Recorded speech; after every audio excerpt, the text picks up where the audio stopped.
आइए जानते हैं आज के प्रमुख अंतर्राष्ट्रीय खबरों को। पहले एक नजर हेडलाइंस पर।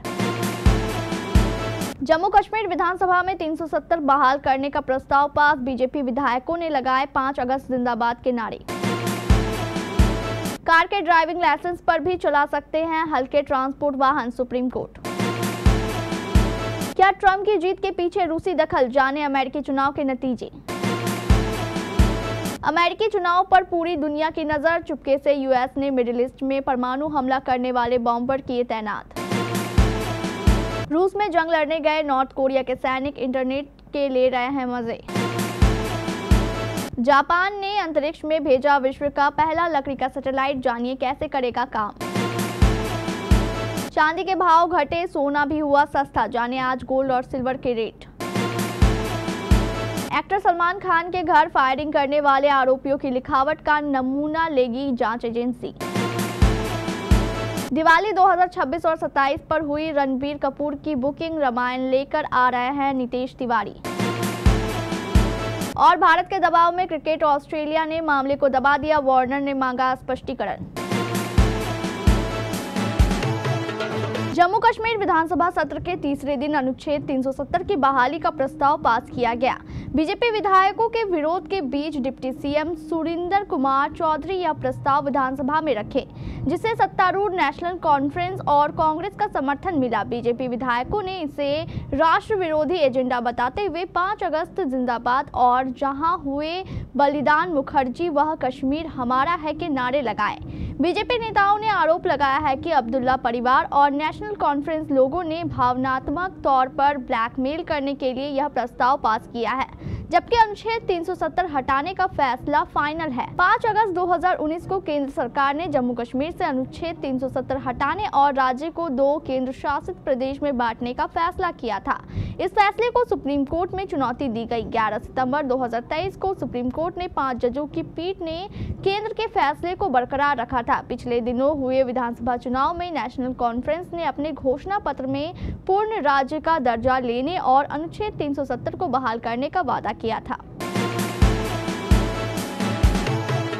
सड़क दुर्घटनाओं के लिए सिर्फ लाइट मोटर व्हीकल लाइसेंस धारकों को दोषी नहीं ठहराया जा सकता, दुर्घटनाओं की दूसरी वजह भी है। इस टिप्पणी के साथ सुप्रीम कोर्ट की 5 जजों की संविधान पीठ ने निर्णय लिया है कि LMV यानी लाइट मोटर व्हीकल लाइसेंस धारक 7500 किलो से हल्के ट्रांसपोर्ट वाहन भी चला सकते हैं। सुप्रीम कोर्ट की संविधान पीठ ने 2017 के अपने फैसले को बरकरार रखा, जिसमें LMV लाइसेंस धारकों को 7500 किलोग्राम तक के परिवहन वाहनों को चलाने की अनुमति दी गई थी, यानी लाइट मोटर व्हीकल लाइसेंस धारकों को सुप्रीम कोर्ट से राहत मिली है। अब LMV लाइसेंस धारक 7500 किलोग्राम भार वाले ट्रांसपोर्ट वाहन चला सकेंगे। दुर्घटना होने पर बीमा कंपनियां क्लेम देने से मना नहीं कर सकेंगी। सुप्रीम कोर्ट के 5 जजों की संविधान पीठ ने इस कानूनी सवाल पर अपना फैसला सुनाया है कि क्या लाइट मोटर व्हीकल लाइसेंस धारक चालक 7500 किलोग्राम तक के वजन वाले कमर्शियल वाहन को चलाने का अधिकार है। अमेरिका में राष्ट्रपति चुनाव के लिए 5 नवंबर को वोट डाले जा रहे थे। तब जॉर्जिया, मिशिगन, एरिजोना और विस्कॉन्सिन समेत कई राज्यों के पोलिंग बूथ को बम से उड़ाने की धमकियां भी आई। हालांकि ये सभी धमकियां फर्जी थी, लेकिन इन सब में एक कॉमन कनेक्शन था और वो था रूस का। FBI ने एक बयान जारी किया है और बताया है कि कई पोलिंग बूथ को बम से उड़ाने की धमकी मिली थी। धमकी भरे ये ईमेल रूस से आए थे। इसके बाद से इन बातों को और भी जोर मिला है कि अमेरिकी राष्ट्रपति चुनाव में रूस का दखल हो सकता है। रूसी डोमेन और ईमेल से आने वाली धमकियों के बाद रूस पर फिर यही आरोप लगे। रूस ने इन आरोपों को सिरे से खारिज कर दिया है। अमेरिका में रूसी दूतावास ने एक बयान जारी कर इन आरोपों को दुर्भावनापूर्ण बताया। इजराइल और ईरान युद्ध में लगातार तनाव बढ़ रहा है। इसी बढ़ते तनाव के बीच अमेरिका ने 6 B-52 बॉम्बर विमानों को मिडिल ईस्ट में तैनात किया है। इस बात की पुष्टि air and space forces magazine ने अमेरिकी अधिकारियों के हवाले से किया है। उल्लेखनीय ये है कि B-52 बॉम्बर विमान पारंपरिक बमबारी करने में सक्षम है। इसके अलावा ये परमाणु हमला करने की क्षमता भी रखता है। कहा जा रहा है कि इजराइल के हमले के बाद ईरान के सर्वोच्च नेता आयतुल्ला अली खामनेई का बदला लेने के लिए ईरानी सेना एक बार फिर से इजराइल पर बमबारी करने की तैयारी कर रहा है। ऐसे में आशंका जताई जा रही है कि अगर ईरान तीसरी बार इजराइल पर हमला करने करने की कोशिश करता है तो अमेरिका ईरान के खिलाफ B-52 बॉम्बर विमान से बमबारी कर सकता है। नॉर्थ कोरिया एक ऐसा देश है जहां तानाशाही अपने चरम पर है और हर तरफ कड़ी पाबंदियां हैं। फ्रीडम ऑफ स्पीच, इंटरनेट का इस्तेमाल, यूट्यूब जैसे साधारण लगने वाले हक भी वहां सीमित है। अब जरा सोचिए, ऐसे माहौल में पले बड़े किसी शख्स को पहली बार इंटरनेट की आज़ादी मिले तो वो क्या करेगा। रूस में तैनात नॉर्थ कोरिया के सैनिकों के साथ भी कुछ ऐसा ही हुआ, जहां उन्हें बिना किसी रोक टोक इंटरनेट का इस्तेमाल करने का मौका मिला और इसका नतीजा खूब चर्चा में है। नॉर्थ कोरिया के कुछ सैनिक जो इस समय रूस में तैनात है, इंटरनेट पर एडल्ट कंटेंट देखने में काफी मशगूल हैं। एक पत्रकार के दावे के मुताबिक ये सैनिक अपनी ड्यूटी के बाद इंटरनेट पर एडल्ट वीडियो देखकर अपनी थकान मिटा रहे हैं। नॉर्थ कोरिया में इंटरनेट का इस तरह खुला इस्तेमाल मुमकिन नहीं है। रूस में ये उन्हें पहली बार मिला है और इसका खूब फायदा उठाया जा रहा है। जापान ने एक ऐतिहासिक कदम उठाते हुए दुनिया का पहला लकड़ी का सैटेलाइट अंतरिक्ष में भेज दिया है। हथेली के बराबर दिखने वाले इस सैटेलाइट का नाम लिकोसैट है। इस सैटेलाइट को पहले इंटरनेशनल स्पेस में ले जाया जाएगा और फिर 400 किलोमीटर ऊंचाई वाले ऑर्बिट में छोड़ दिया जाएगा। इस लॉन्चिंग को स्पेस एक्स के रॉकेट के जरिए अंजाम दिया गया है। लिकोसैट को होनोकी नाम के पेड़ की लकड़ी से बनाया गया है, जो मंगोलिया प्रजाति का है। यह एक 10 महीने का प्रयोग है। पहले 10 महीने में यह सैटेलाइट स्पेस स्टेशन में रहेगा और फिर इसे अंतरिक्ष में छोड़ दिया जाएगा। इसके बाद ये 6 महीने तक ऑर्बिट में घूमता रहेगा। इस दौरान इसके इलेक्ट्रॉनिक यंत्रों को ऑन करके चेक किया जाएगा। साथ ही -100 से 100 डिग्री सेल्सियस तापमान की जांच की जाएगी। भारतीय सराफा बाजार में आज 6 नवंबर 2024 की सुबह सोना और चांदी की कीमतों में गिरावट देखने को मिली है।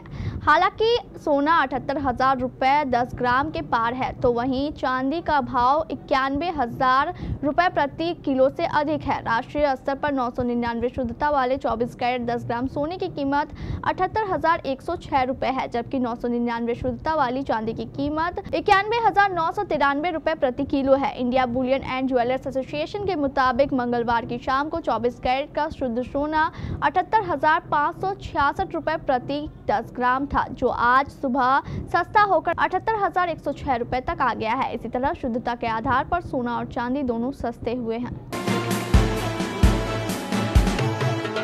मुंबई की एक विशेष अदालत ने सलमान खान के घर गोलीबारी मामले में सुनवाई करते हुए 4 आरोपियों को अपनी लिखावट का नमूना मुंबई अपराध शाखा के एंटी एक्सटॉर्शन सेल यानी AEC को देने का निर्देश दिया है। AEC अभिनेता सलमान खान के पिता सलीम खान को 2022 में मिली धमकी की जांच कर रही है।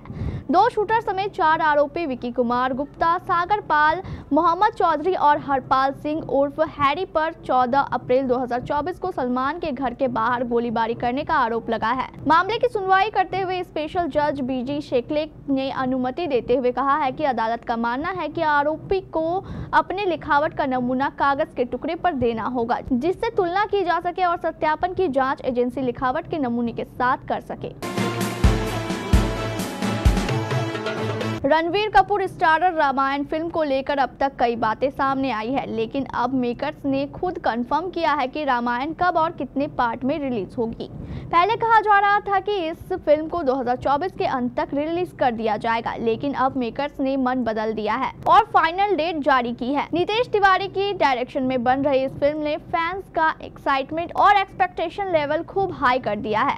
इसे देखते हुए रामायण फिल्म के मेकर्स ने डिसाइड किया है कि इसे 2 पार्ट में रिलीज किया जाएगा। 2026 में दिवाली पर पहला पार्ट रिलीज होगा, तो वहीं फिल्म का दूसरा पार्ट 2027 की दिवाली के मौके पर रिलीज किया जाएगा।